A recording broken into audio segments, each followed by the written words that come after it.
Hola, bienvenidos a la clase de dinámica del rodado de Ingeniería en la Industria Automotriz 2. La clase anterior conversamos sobre las características constructivas del neumático, dejando de lado todo el tema de generación de fuerzas. A eso nos vamos a referir en esta clase, no solo a la generación de fuerzas, sino también de cómo son esas fuerzas, cómo las podemos modelizar y de qué variables dependen. Las fuerzas en el neumático se generan en el parche de contacto.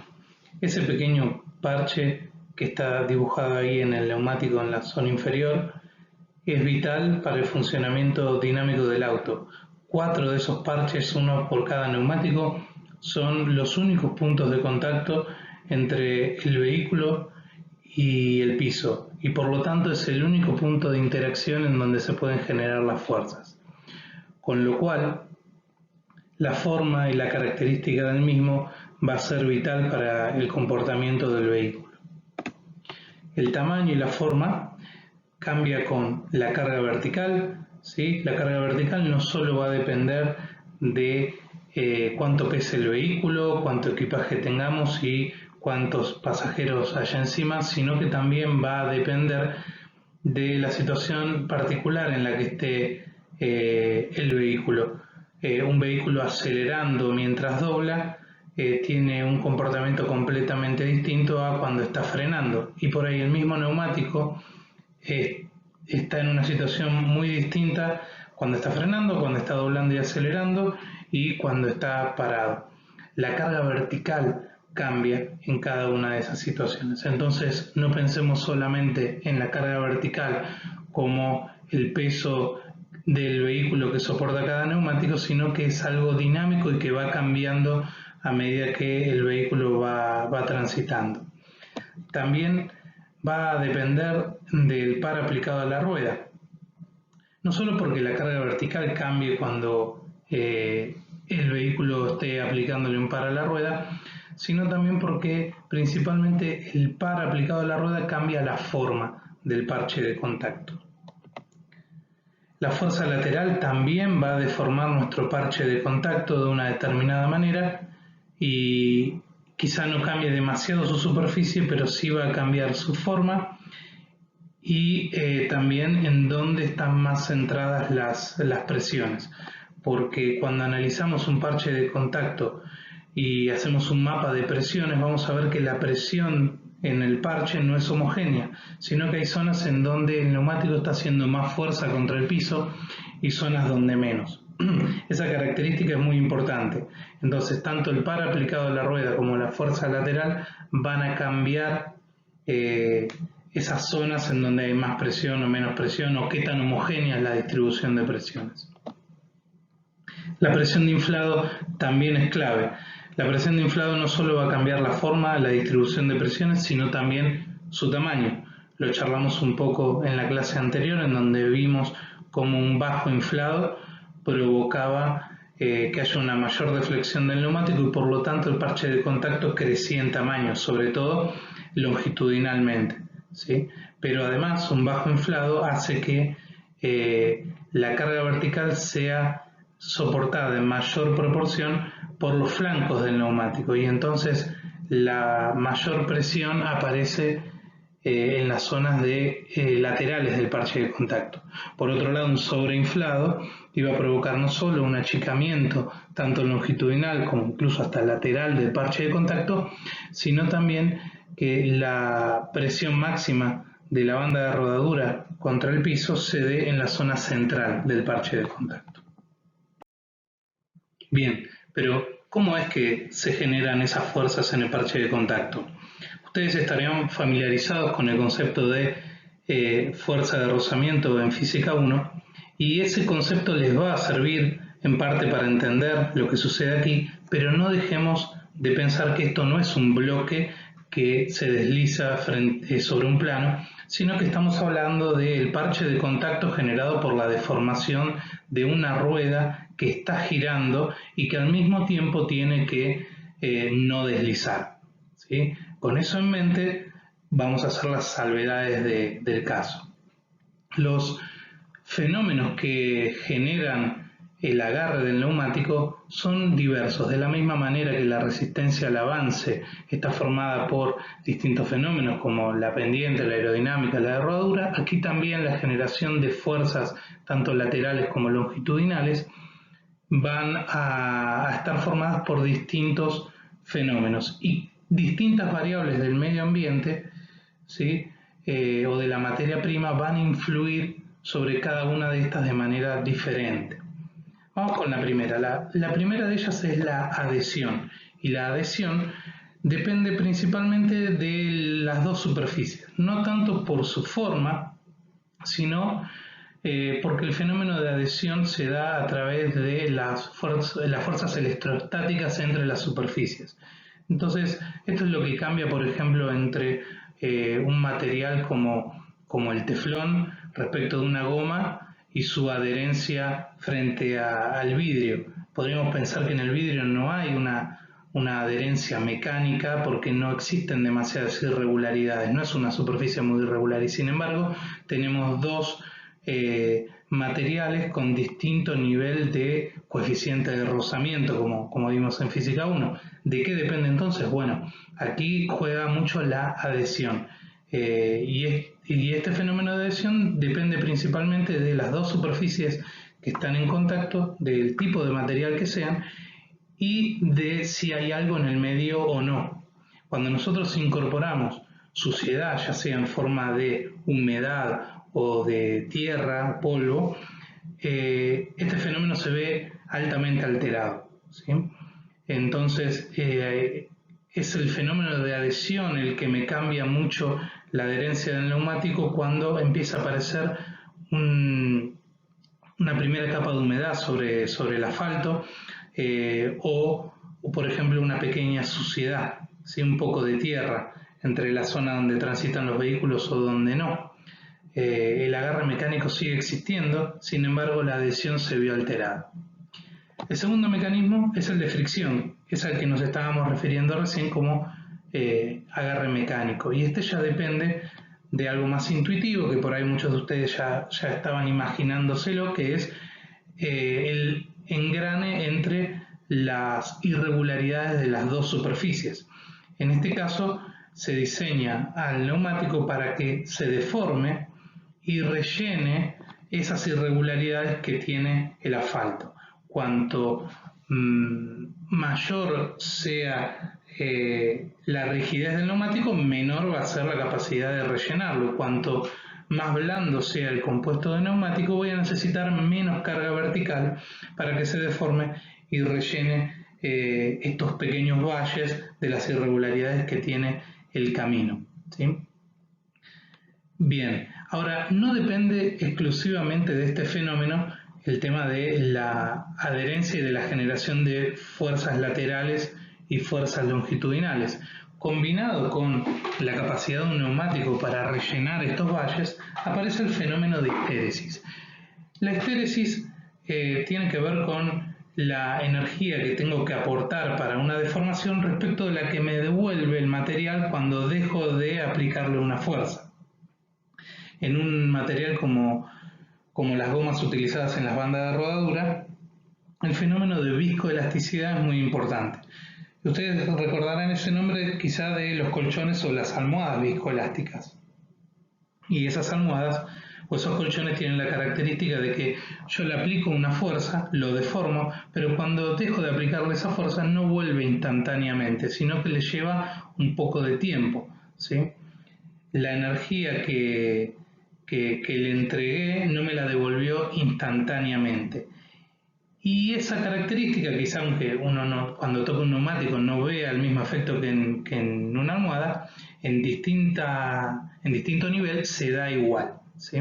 Entonces un neumático con baja histéresis o alto nivel de histéresis, ustedes pueden pensar en dos materiales con distintos coeficientes de restitución. No sé si lo vieron en Física 1, pero si ustedes tiran una bola de goma con un compuesto y otra de una determinada altura, una va a rebotar más que la otra, y eso lo veíamos como el coeficiente de restitución.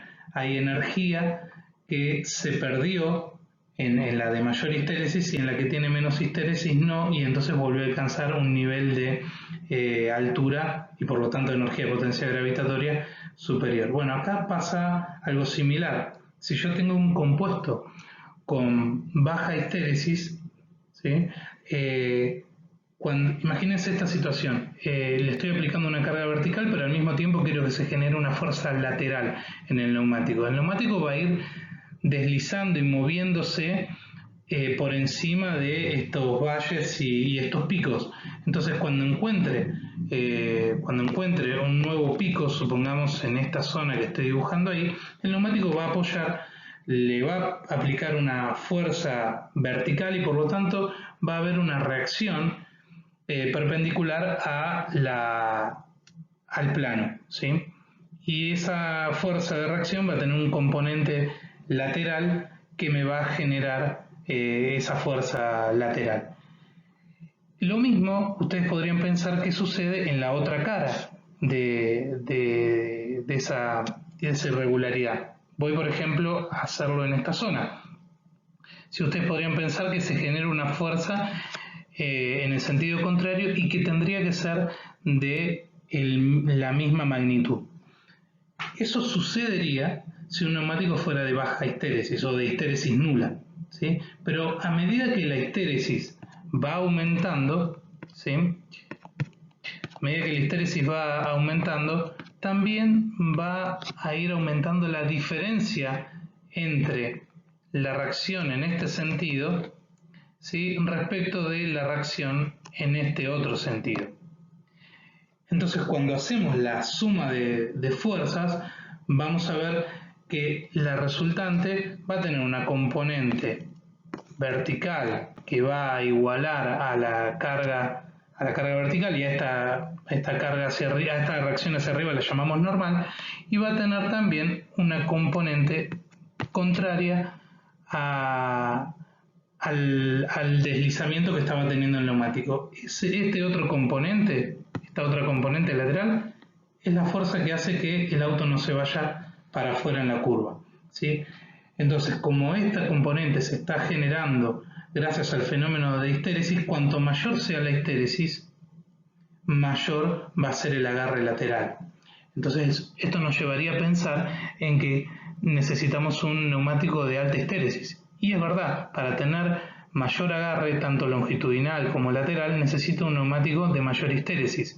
El problema es que la histéresis también es el generador de la resistencia a la rodadura.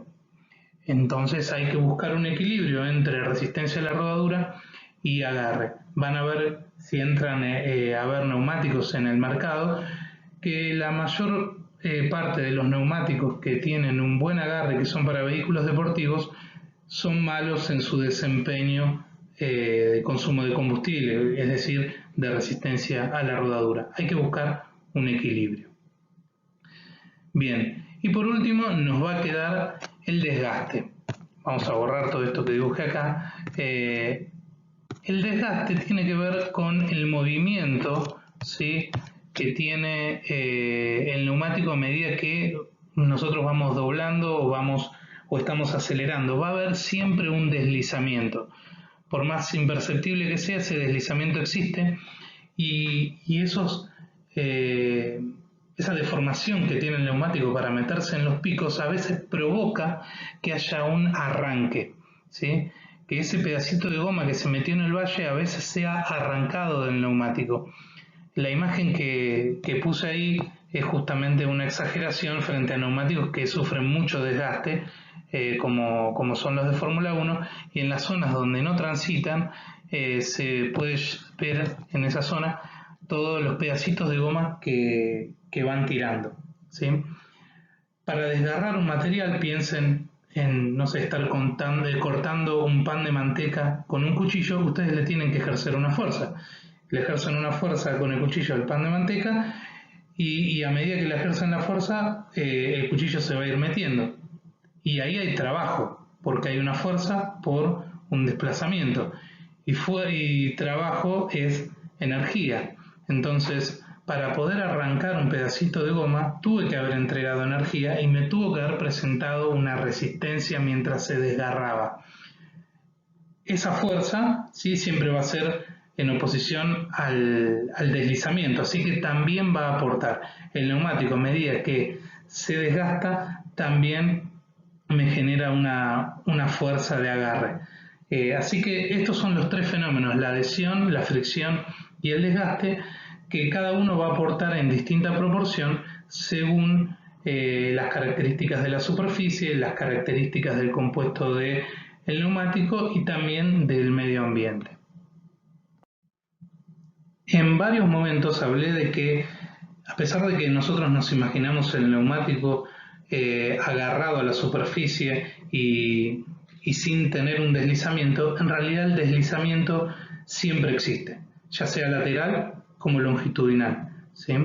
Cuando un neumático transfiere fuerzas, ya sea de aceleración o de frenado, ¿sí?, existe un movimiento relativo entre la rueda y el camino. Nosotros por ahí pensaríamos que a medida que estoy acelerando el vehículo y la rueda está aplicando un torque, la velocidad tangencial del parche de contacto debería ser igual a la velocidad lineal del auto, y eso no sucede, sino que hay un deslizamiento. La rueda gira un poco más rápido.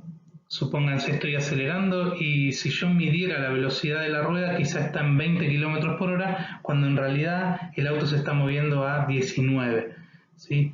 Y eso implica que hay un deslizamiento. Y lo mismo cuando frenamos. La rueda gira a una velocidad angular menor a la que debería girar para la velocidad a la que está yendo. Entonces a eso lo llamamos derrape.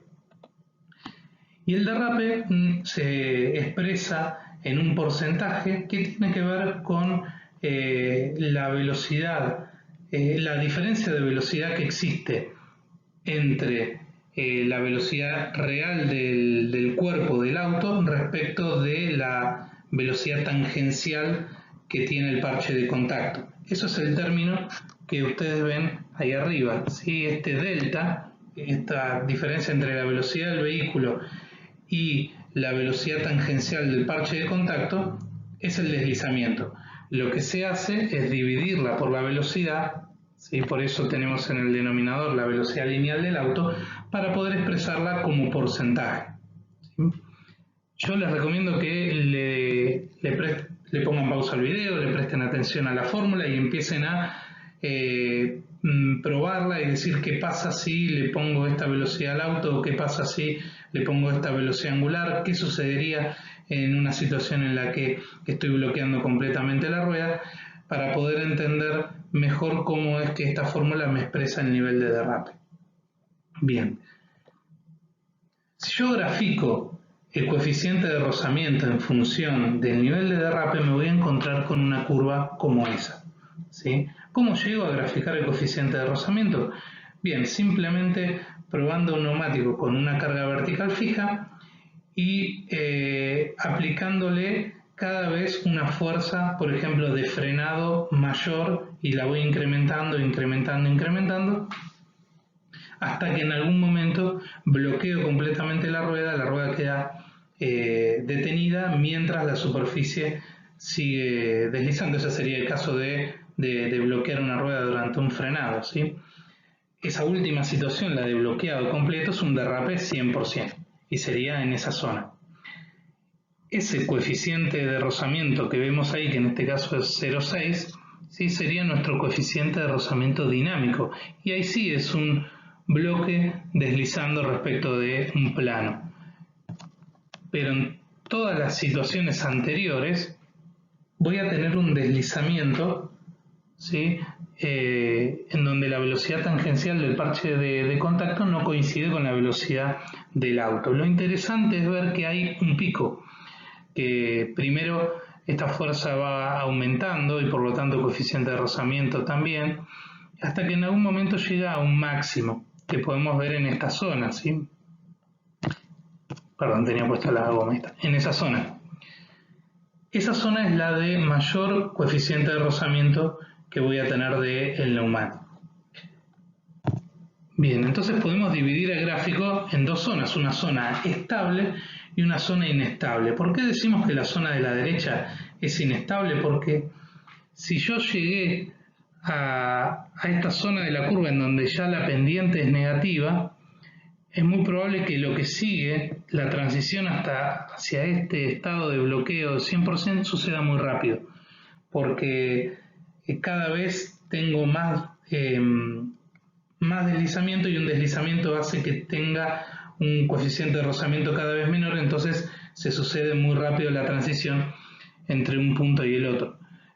Por otro lado, la transición, digamos, de esta zona hacia arriba se da de manera estable. A medida que le voy solicitando más, cada vez tengo más adherencia. Por eso decimos que esa zona es estable, ¿sí?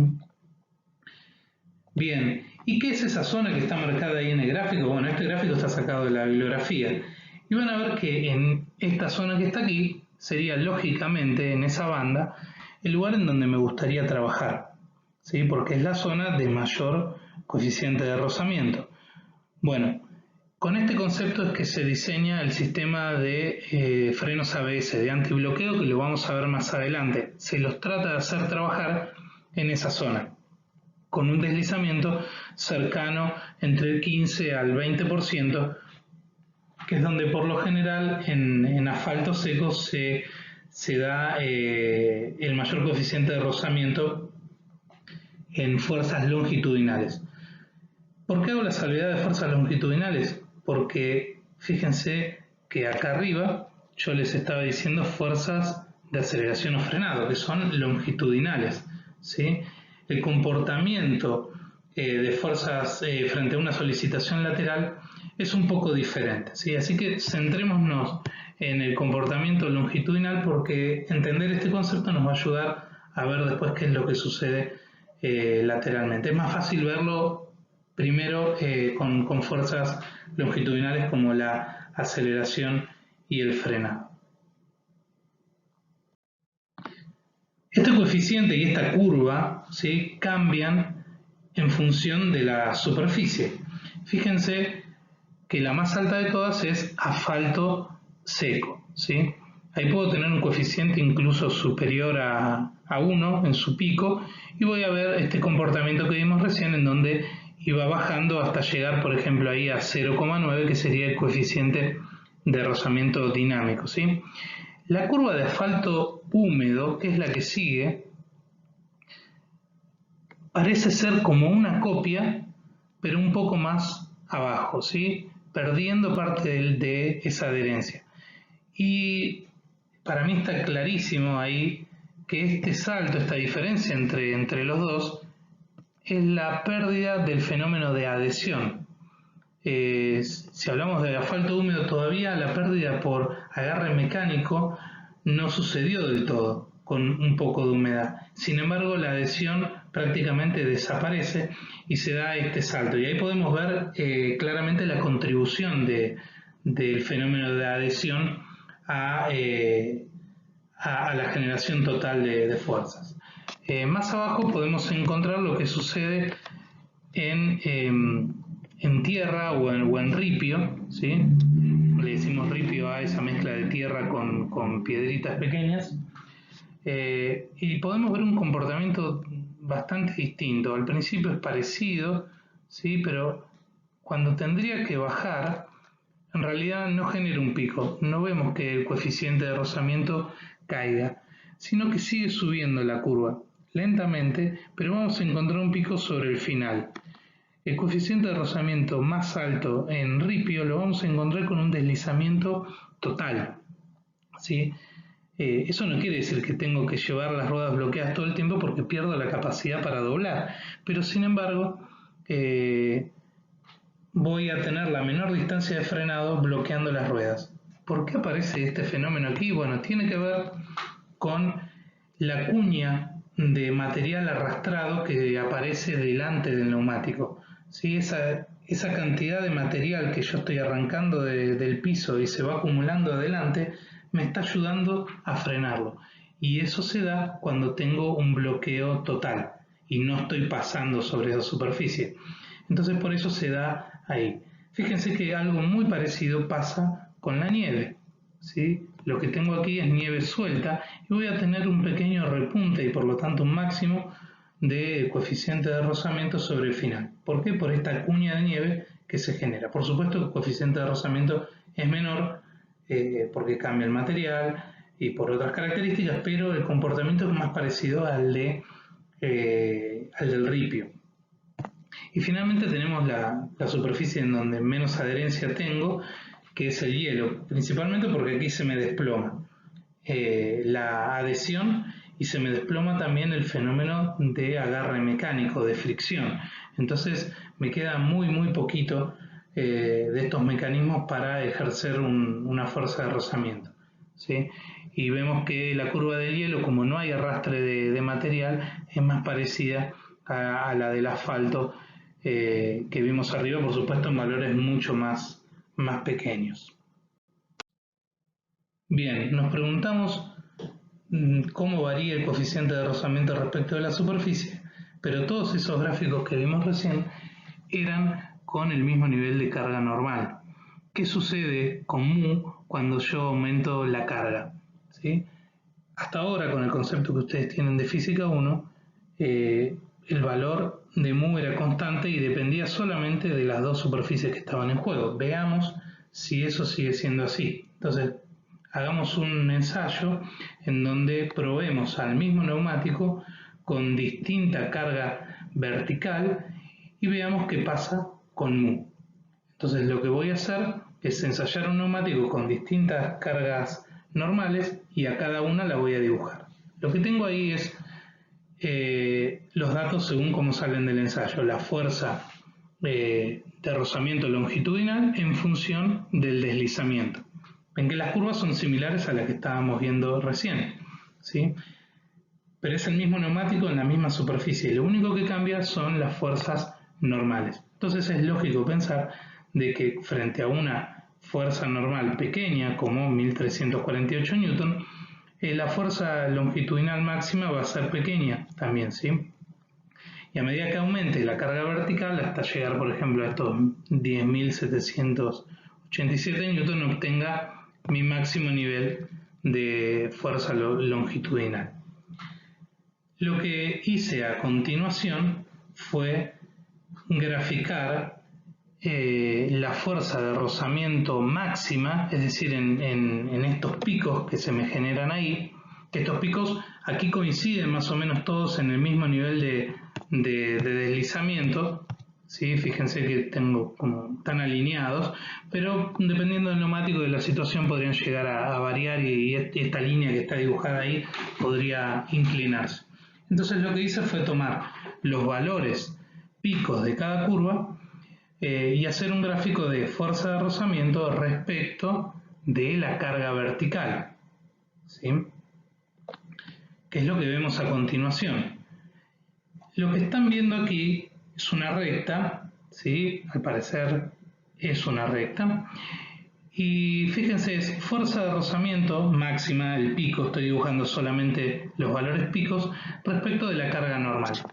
Y acuérdense que la fuerza de rozamiento era igual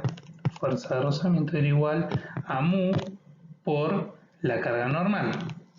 Bien, entonces si estoy graficando fuerza de rozamiento en función de la carga normal, la pendiente de esa recta tendría que ser mu, ¿sí? Y estamos viendo que aparentemente, como es una recta, mu sería constante, ¿sí? La derivada de la fuerza de rozamiento sería mu.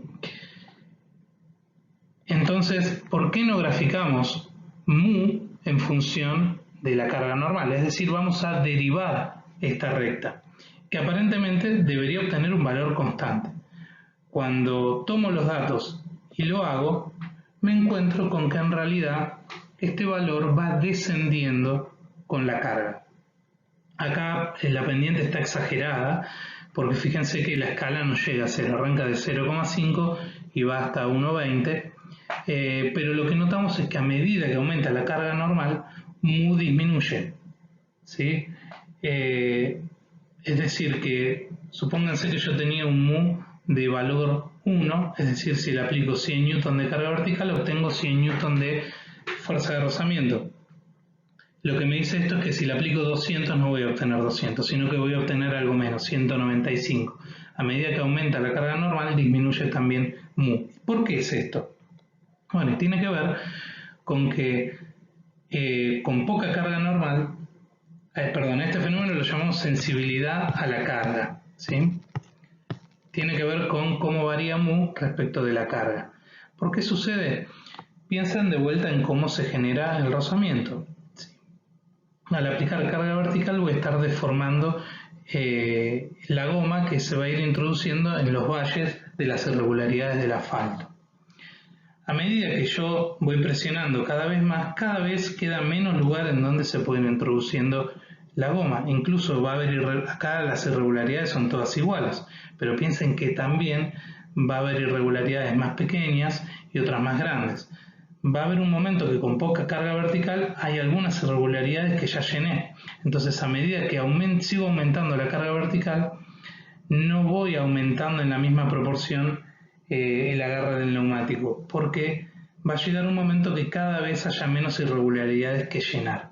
¿Sí? Esto explica entonces el fenómeno de sensibilidad a la carga. Bien, hace unos minutos conversábamos sobre la influencia del camino y el estado del camino en el coeficiente de rozamiento y hablábamos de cómo influía la humedad, la cantidad de agua. ¿Sí? Veamos este gráfico en donde podemos ver el coeficiente de rozamiento para el camino seco, para un asfalto seco, para un asfalto húmedo, donde dice damp, y la tercera curva, la que dice wet, es para un asfalto húmedo, mojado ya con una buena cantidad de agua. Como verán, a bajas velocidades, que esté húmedo o que contenga agua, ¿sí? Que ya tenga unos milímetros de agua, es similar. Pero este gráfico está hecho en función de la velocidad. ¿Por qué? Porque aquí se puede ver claramente la diferencia que provoca solamente una pequeña capa de agua a ya unos milímetros. La primera observación que quería hacer es algo parecido a lo que ya dijimos antes, que es la diferencia entre estas dos curvas que muy probablemente está relacionada con el fenómeno de adhesión que desaparece o disminuye notablemente cuando el asfalto deja de estar seco y pasa ya a tener, aunque sea una pequeña capa de humedad. Luego, lo que notamos de la diferencia de húmedo a un asfalto ya mojado es que a medida que aumenta la velocidad, como les decía, disminuye el coeficiente de rozamiento. Esto está relacionado con la disminución del parche de contacto. Fíjense lo que sucede al principio. A bajas velocidades, el neumático tiene una capacidad para poder evacuar casi todo el agua que lo separa del piso, ¿sí? Los neumáticos, dependiendo de su tipo, de su acanaladura y de su tamaño, tienen una cantidad de litros por segundo que pueden evacuar. Se aumenta el nivel de agua, ¿sí?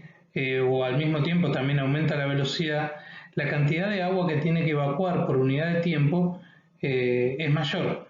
Entonces llega un momento límite en donde se igualan la capacidad de evacuación del neumático respecto de la que tiene que evacuar, y a partir de ahí ya entramos en una situación en donde hay una cantidad de agua por debajo del neumático que no ha podido ser evacuada, y lo que tenemos en ese momento es algo más parecido a esquí acuático, ¿sí?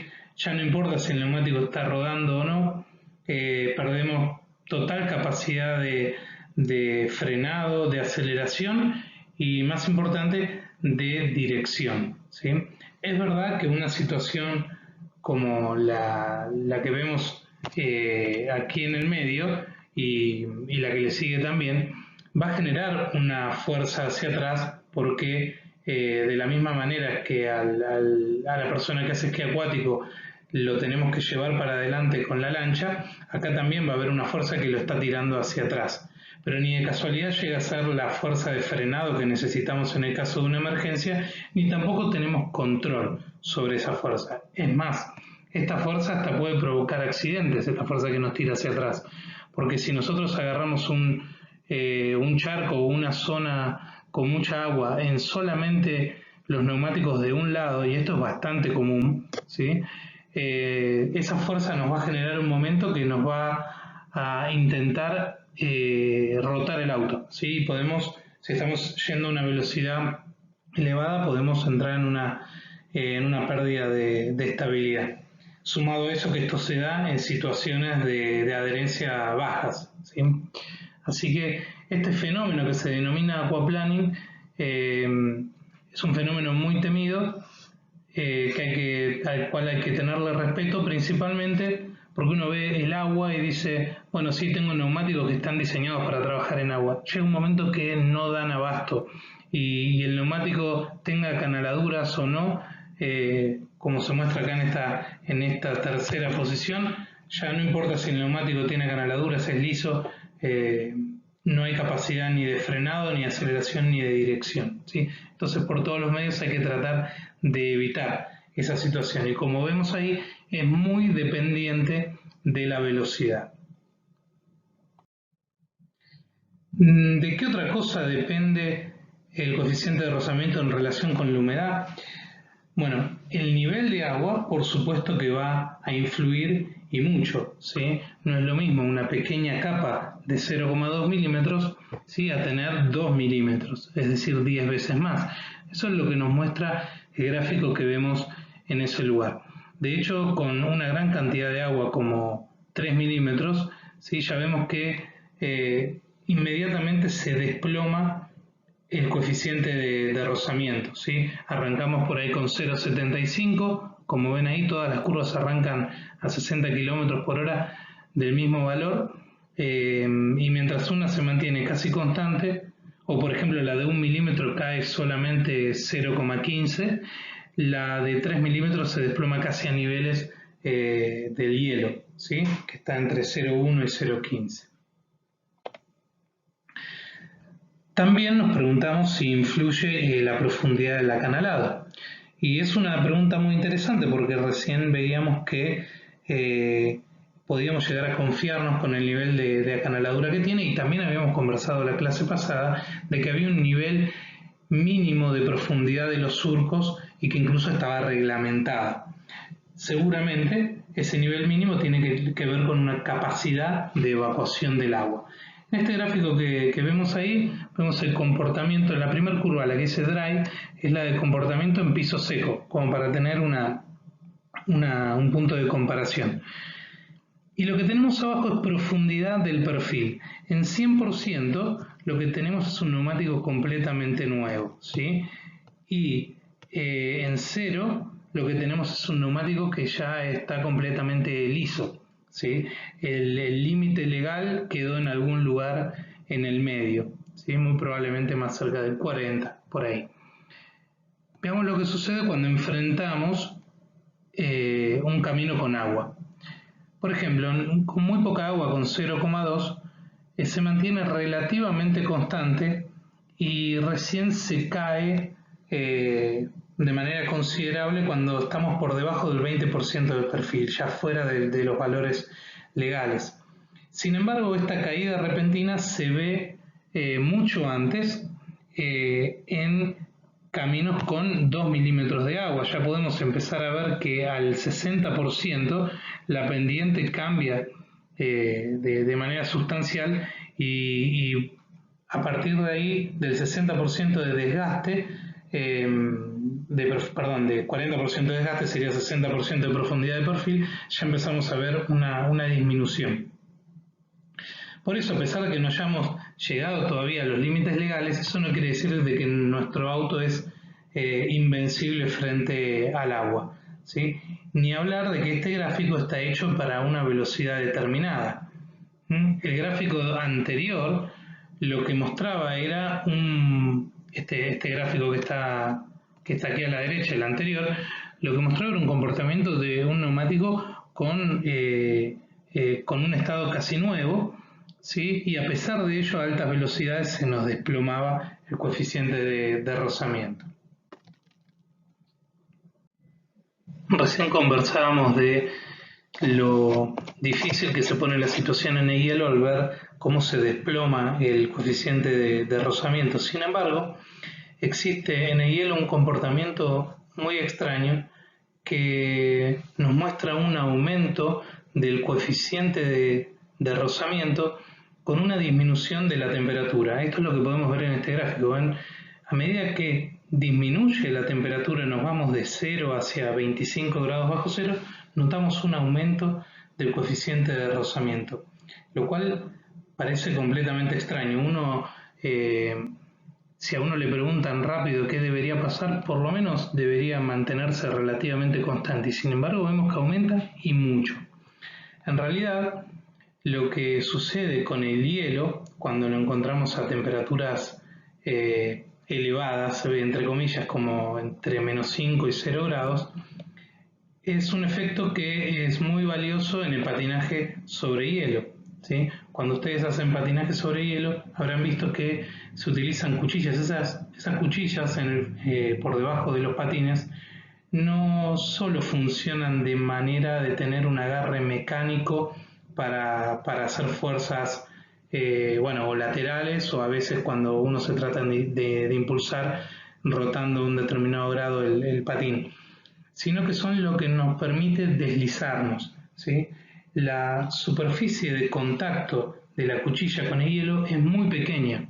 Entonces, al tener una superficie muy pequeña, recordemos que la presión es igual a la fuerza dividido la superficie. Si la superficie es muy pequeña, para la misma fuerza, que es la fuerza peso, vamos a tener una presión muy elevada. Y aquí está el quid de la cuestión.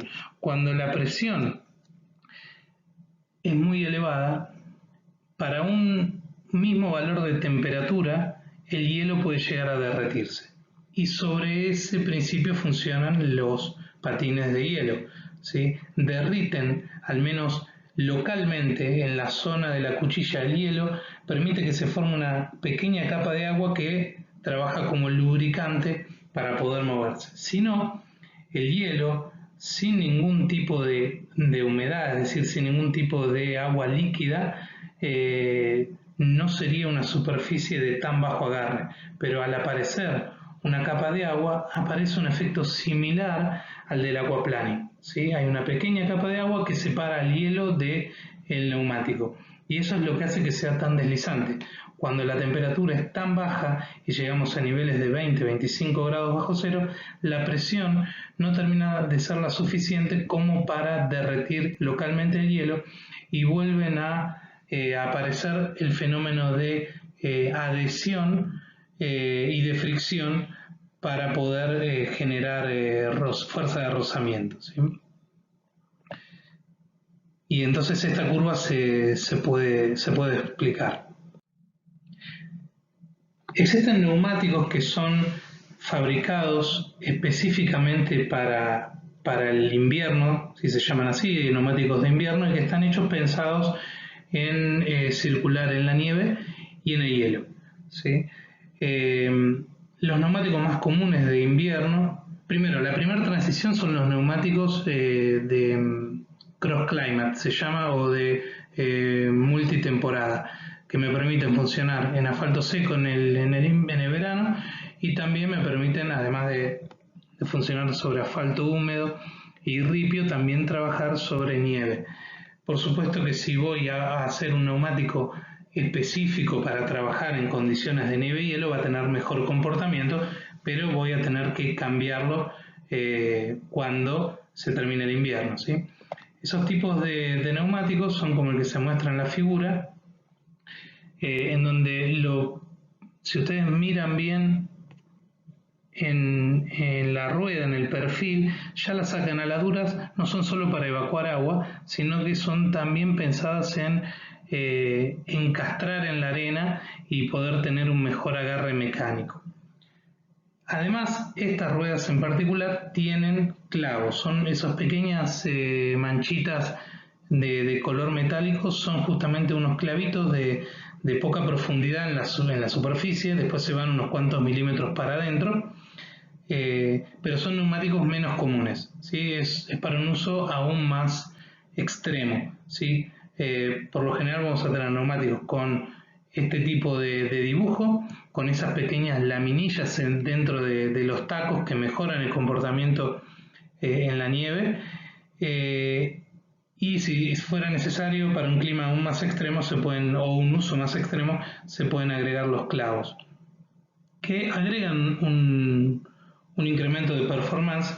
Este gráfico sacado de un estudio justamente para comparar ruedas de invierno con clavos y sin clavos, vemos que no solo tienen un pico mayor, o sea, las ruedas sin clavos están en 0.17, 0.18, la rueda con clavos llega hasta 0.21, 0.21 y medio, pero además mantiene a lo largo de más derrape el nivel de adherencia, mientras que la que no tiene clavos tiene la típica caída hacia un coeficiente de rozamiento estático. Este comportamiento distinto, más allá de los valores, digo comportamiento distinto por la forma de la curva, tiene que ver con que el mecanismo de agarre cambia completamente. En uno confiamos solamente en la adherencia del compuesto y en la deformación de la goma, mientras que en el otro caso le sumamos la penetración del clavo dentro del hielo, lo cual nos da un agarre mecánico superior. Es más, yo creo que la gran diferencia que hay entre las dos curvas tiene que ver exclusivamente con el agarre mecánico de los clavos.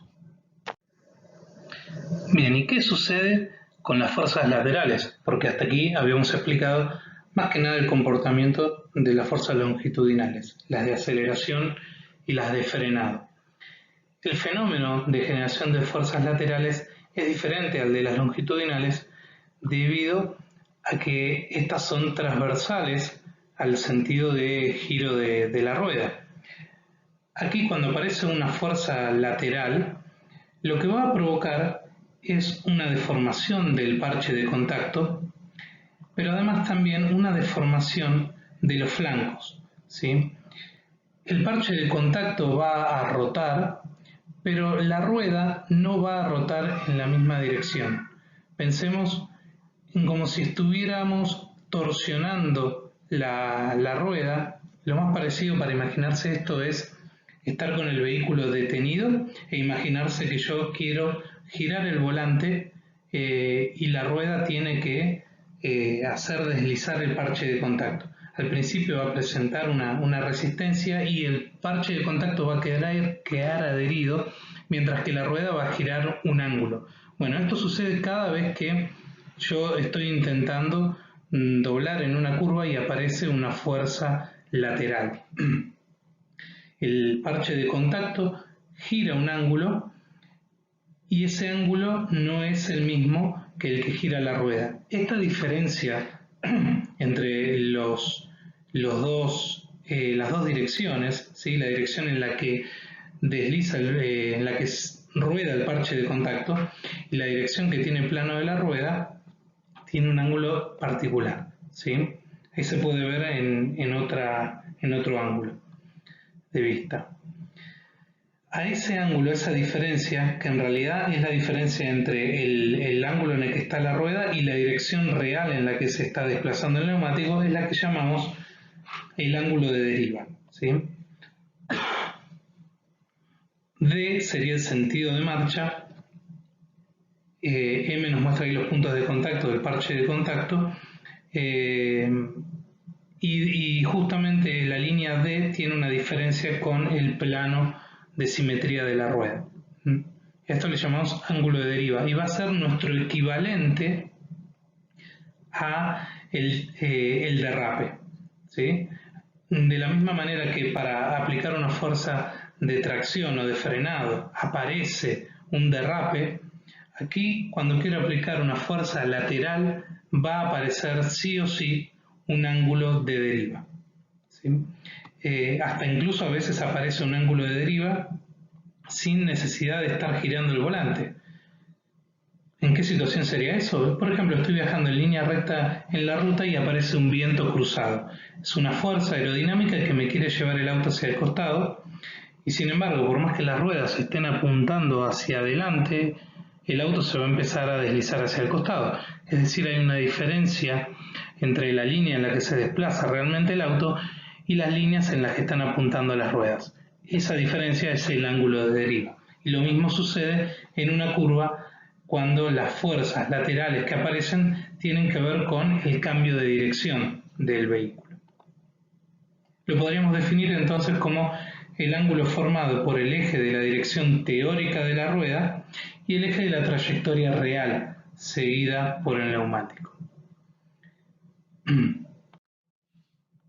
¿Y cómo afecta esto al auto? ¿Cómo es el gráfico que nos describe el coeficiente de rozamiento en relación con el ángulo de deriva? Bueno, ensayémoslo. Supongamos que vamos a una pista de pruebas de neumáticos y nos centramos en esa zona circular y empezamos a girar con el auto a velocidad al principio constante y mientras vamos aumentando la velocidad, la fuerza centrípeta es cada vez mayor. Perdón, la aceleración centrípeta y la fuerza centrífuga son cada vez mayores. ¿Sí? ¿Se acuerdan lo que vieron en física? Entonces, a medida que aumento la velocidad, voy aumentando la fuerza lateral. Y al mismo tiempo voy midiendo el ángulo de deriva. Entonces, de alguna manera puedo, luego de este ensayo, graficar la progresión entre el coeficiente de rozamiento lateral en función del ángulo de deriva. Y la curva tiene similitudes con la de fuerza longitudinal o coeficiente de rozamiento longitudinal respecto del derrape. Al principio vemos un aumento, aquí la curva no es tan empinada, pero llegamos a un pico, ¿sí? En este caso cerca de los 11 grados y medio, y a partir de ahí lo que vamos a notar es un descenso del coeficiente de rozamiento. ¿Sí? Es cuando por más que sigamos girando el volante, el auto se sigue deslizando cada vez más. Y de hecho, cuanto más giramos el volante, menor adherencia vamos a tener. Con lo cual, a partir de ahí entramos en una zona inestable. ¿Sí? Ya pasamos el pico de adherencia y lo que tendríamos que hacer si nos encontramos en una situación como esta sería volver al volante a una dirección con un ángulo menor para poder pasar a una situación más parecida a esta, ¿sí? En donde quizá tenemos la misma adherencia y sin embargo tenemos un ángulo de deriva menor. En realidad lo ideal sería quedarnos en la zona de coeficiente de rozamiento lateral máximo, ¿no? Pero de alguna manera esto nos muestra cómo el vehículo puede entrar en una zona de adherencia inestable. ¿Y de qué depende el ángulo de deriva? Bien, de muchos factores. Vamos a analizarlos. Por ejemplo, la fuerza lateral. Recién vimos que a medida que aumenta la fuerza lateral, va aumentando, no proporcionalmente, pero sí va aumentando el ángulo de deriva. ¿Sí? Tenemos una zona al principio que en algunos casos hasta podríamos modelizar como lineal, una zona en donde va cayendo esa pendiente y la denominamos zona de transición, y luego del pico entramos en una zona de deslizamiento ya definida, o como dijimos recién, una zona ya inestable, ¿sí? De la misma manera que en las fuerzas longitudinales, el camino recorrido desde el pico hacia una situación de deslizamiento total se da bastante rápido. ¿De qué otra cosa depende? Bueno, va a depender también del compuesto, del ancho y del perfil del neumático, ¿sí? No va a ser lo mismo tener un neumático con un compuesto blando, con alta histéresis y que además tenga un perfil bajo, como puede ser la curva roja, a neumáticos más parecidos a los de calle, como los de la curva verde, ¿sí? No solo vamos a notar de que la fuerza lateral máxima para las mismas condiciones es menor, sino también de que ese pico se da en un ángulo de deriva mayor, ¿sí? Y que además la situación de inestabilidad en un vehículo de competición y con neumáticos de bajo perfil se da de manera más repentina. Es decir, el neumático me avisa poco que está entrando en una zona de transición y que estoy yendo hacia una pérdida de adherencia.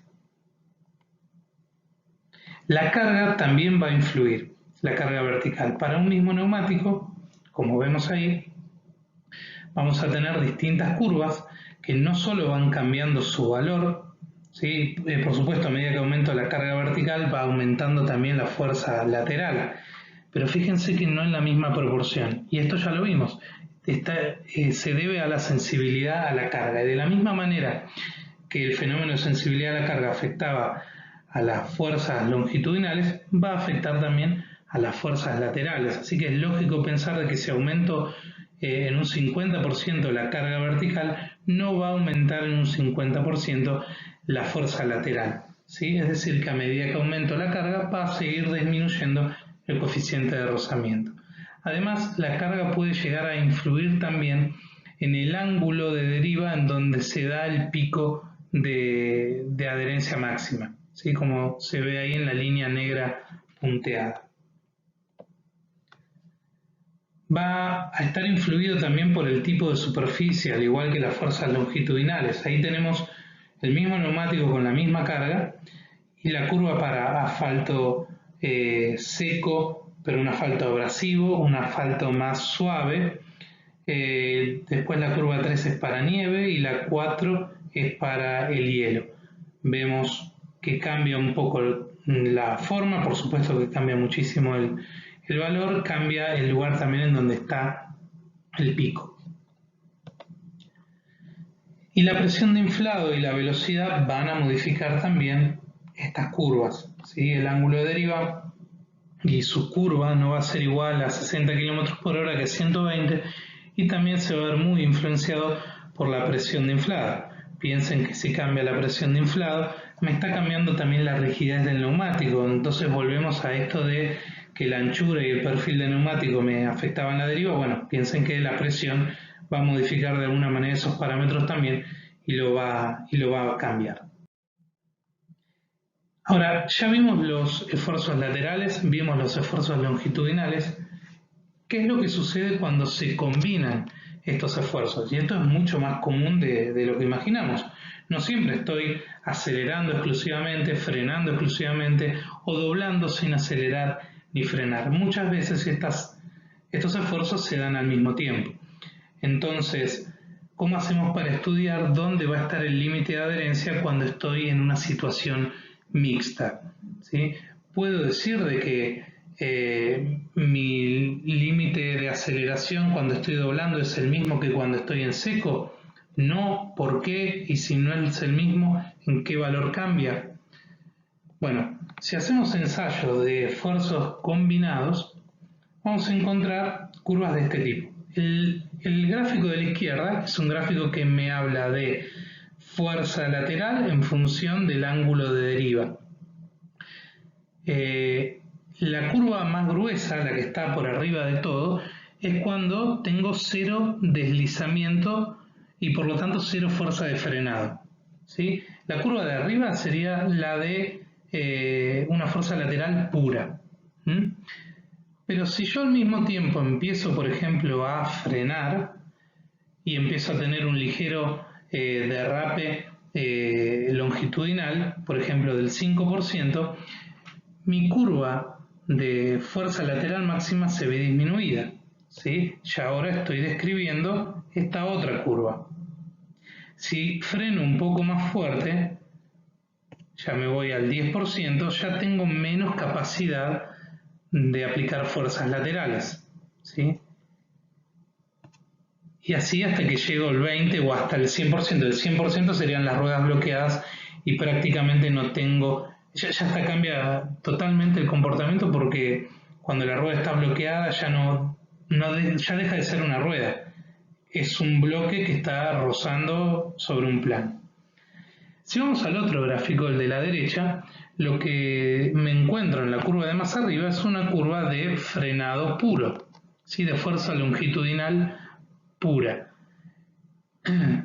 Si empiezo a agregarle fuerza lateral debido a que estoy doblando, voy a tener un pequeño ángulo de deriva, y al mismo tiempo que aumenta el ángulo de deriva, va a ir disminuyendo la fuerza longitudinal.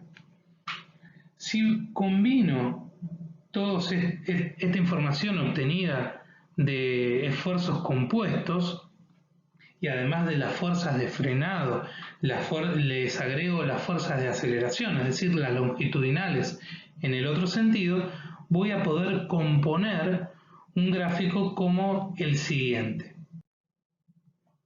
No se alarmen, yo sé que es un gráfico muy extraño, pero este gráfico surge de hacer un montón de ensayos, de construir curvas como las anteriores y de componerlas. Tomémonos un tiempito para entender de qué se trata. En el eje horizontal tengo las fuerzas longitudinales de tracción hacia la derecha, de frenado hacia la izquierda, por eso tengo un 0 aquí en el medio, ¿sí? Y en el eje vertical tengo las fuerzas laterales, que se supone que se dibujan para un lado porque se supone que son simétricas para el otro lado, ¿sí?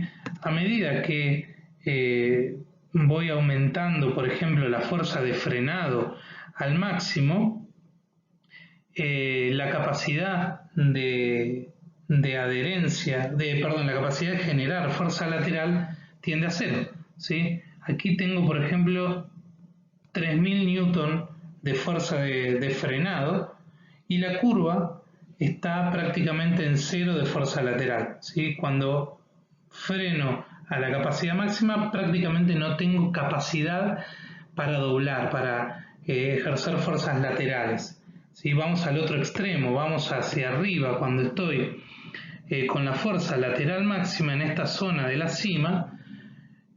Prácticamente estoy con cero capacidad de fuerza longitudinal. Lo interesante de este gráfico es de ver las situaciones intermedias, ¿sí? Voy a ir a un punto en particular aquí, por ejemplo. ¿En qué situación estoy? Bueno, estoy aplicando más o menos 1700 newton de fuerza de frenado y estoy aplicando más o menos 1600 newton de fuerza lateral. Lo que me dice el gráfico es que en esa situación, si yo sigo la línea punteada hacia abajo, esa línea corresponde a un 3% de deslizamiento, ¿sí? De derrape. Perdona, son sinónimos o se pueden traducir de la misma manera. Es decir, en esa situación estoy teniendo 3% de derrape longitudinal, ¿sí? Y al mismo tiempo estoy en esta otra línea que es la de 3 grados de deriva. Es decir, que para ese esfuerzo compuesto de 1600 de fuerza lateral y de 1700 de fuerza de frenado, estoy con un 3% de derrape y 3 grados de ángulo de deriva. Y así podría hacer este mismo ejercicio para cualquier punto. Lo interesante va a ser que cuando llego a los límites de estas curvas, voy a entrar en zona de deslizamiento, ¿sí? Y si tratamos de modelizarlo con alguna forma, podríamos ver que esto se parece a una parte de un círculo, ¿sí? O a una elipse, y que esta elipse de alguna manera estaría delimitando la zona de adherencia. En la zona interior, por más que tenga un ángulo de deriva y un derrape, estoy dentro de valores que podría considerar de adherencia. Y por afuera ya me estoy excediendo, ya estoy por valores de derrape más allá del pico, ya en zona inestable, y valores de ángulo de deriva también más allá de la zona estable, ya en zona inestable. Entonces estas zonas inestables las llamamos zonas de deslizamiento o situaciones de deslizamiento, y del otro lado las llamamos situación de adherencia. Podrá estar en transición hacia el deslizamiento, pero todavía es adherencia. Así que dentro de esa elipse tengo situación de adherencia, fuera de esa elipse tengo una situación inestable de deslizamiento. Esto que vimos recién, simplificado, permite crear un concepto denominado el círculo de adherencia, ¿sí? Este concepto lo van a ver en los libros más simples y que son los que les recomiendo leer primero. Es un recurso para explicar de forma simple el concepto de esfuerzos combinados en un neumático. A mí me interesa que ustedes dominen más que la construcción de esos gráficos, que dominen estos conceptos que les queden en su cabeza, ¿sí? Y por eso el círculo de adherencia es tan bueno en ese sentido. Imaginemos que en el eje vertical tenemos las fuerzas en X, es decir, las de aceleración y las de frenado. Y en el eje horizontal tenemos las que están en el eje Y, que son las laterales. Ese vector que está ahí, de esa fuerza generada en el parche de contacto, sería una fuerza longitudinal pura, por ejemplo, de aceleración. Esta otra sería una fuerza transversal pura. Estoy doblando sin acelerar ni frenar. Y este otro sería un esfuerzo compuesto, una situación mixta, ¿sí? En estos tres casos llegué al límite de adherencia. Lo que me dice el círculo de adherencia es, fíjate que la fuerza, que el límite de adherencia para una situación mixta se alcanzó antes de llegar a su máximo valor longitudinal puro y a su máximo valor transversal puro. Es decir, que la capacidad de acelerar y de doblar no son independientes entre sí. Es una manta corta, ¿sí? Si empiezo a pedirle al neumático que doble, voy a tener que pedirle menos fuerzas de aceleración o de frenado. Y como vimos recién, este límite entre adherencia y deslizamiento lo podemos simbolizar como un círculo. Dentro del círculo estoy en adherencia, fuera del círculo estoy en deslizamiento. Es una simplificación porque vimos recién que era más parecido a una elipse y a veces ni siquiera era una elipse porque el comportamiento en frenado es ligeramente distinto a en aceleración, ¿sí? Pero bueno, al pensarlo como en un círculo me permite incorporar el concepto de una manera mucho mejor. ¿Y de qué depende el diámetro del círculo? Porque evidentemente cuanto mayor sea la circunferencia, mayor va a ser la zona de adherencia, ¿sí? Y voy a poder aplicar fuerzas tanto longitudinales como transversales, como mixtas, de un módulo mayor. Bueno, evidentemente si aumento la carga, va a aumentar también el diámetro del círculo. Si aumento la adherencia entre neumático y camino, también va a aumentar. Es decir, que si paso a una situación de piso húmedo, el diámetro va a disminuir, ¿sí? Si pongo un neumático con un compuesto de mayor histéresis, el círculo va a aumentar. Este concepto del círculo de adherencia se vuelve muy interesante de aplicar cuando en el vehículo no todos los neumáticos están siendo solicitados de la misma forma, ¿sí?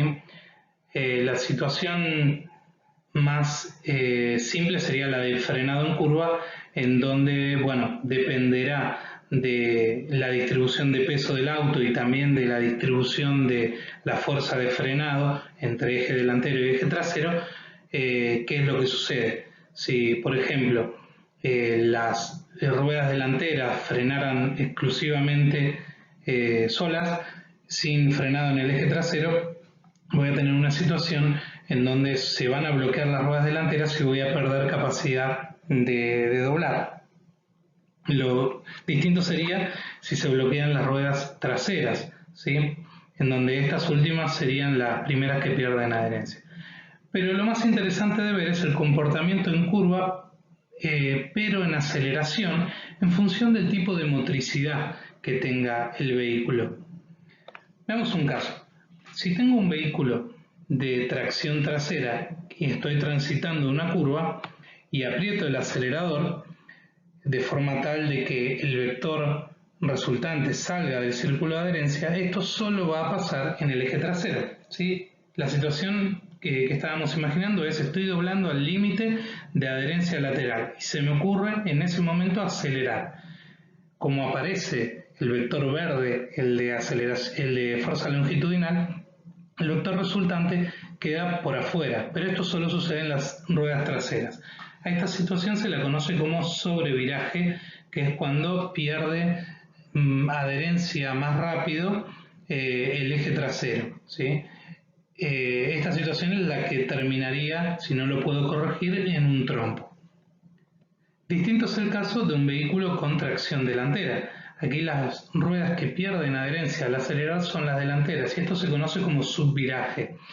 Lo que termina sucediendo a este vehículo es que deja de doblar y se iría por la tangente de la curva, ¿sí? Porque las ruedas que le están pidiendo al auto que doble son justamente las que pierden adherencia. ¿Qué sucedería en un vehículo de tracción total? Bueno, aquí el comportamiento ante una pérdida de adherencia podría ser cualquiera de los dos anteriores o podría ser neutro. Esto va a depender de la distribución de peso y también de la distribución de la tracción. No en todos los vehículos de tracción integral, como vamos a ver, el reparto es 50% para cada eje. Pero lo interesante de un vehículo de tracción integral es que acelerando lo mismo que en un vehículo de tracción simple, se puede doblar más rápido. ¿Por qué? Porque imagínense que el vector azul, el de fuerza lateral, no estuviera al límite de adherencia. Entonces me deja un huequito para poder generar un vector longitudinal de aceleración, ¿sí? Y si ese vector se genera en las cuatro ruedas, entonces la resultante de aceleración es mayor. Sí, la resultante total sería casi el doble que en cualquiera de las situaciones de tracción simple, ¿sí? Entonces podemos decir que doblando a la misma velocidad un vehículo de tracción integral o tracción doble puede acelerar más, o también podemos pensarlo que acelerando lo mismo en curva el auto de tracción integral puede doblar más rápido. Bien, espero que les haya resultado interesante. Les recomiendo, después de haber visto la clase, que vayan a pegar una lectura a la bibliografía que tenemos. No es mucho lo que hay que leer. Les recomiendo arrancar por la obligatoria, ¿sí? De vuelta caemos en el libro Tecnología del Automóvil de Astudillo, en el mismo capítulo, porque los temas que vimos hoy y la semana pasada en los libros están mezclados, ¿sí? Lo mismo van a encontrar en la bibliografía complementaria. En este caso, si bien algunas cosas se repiten, por ejemplo, tema de denominación de neumáticos, y en alguno también va a volver a hablar de la composición del neumático, la estructura y demás, lo interesante que tiene esta bibliografía complementaria es que de acá salieron casi todos los gráficos que les mostré recién. El libro de Tecnología del Automóvil de Astudillo prácticamente no se mete con la cuestión dinámica, solamente para explicar de manera muy simple, y está muy bueno, el círculo de adherencia, pero llega hasta ahí. Si ustedes quieren ahondar más en todas estas cuestiones de ángulo de deriva, de esfuerzos compuestos y demás influencia de otras variables en la adherencia longitudinal o lateral, les recomiendo que le peguen una leída también a los libros estos complementarios que están en inglés.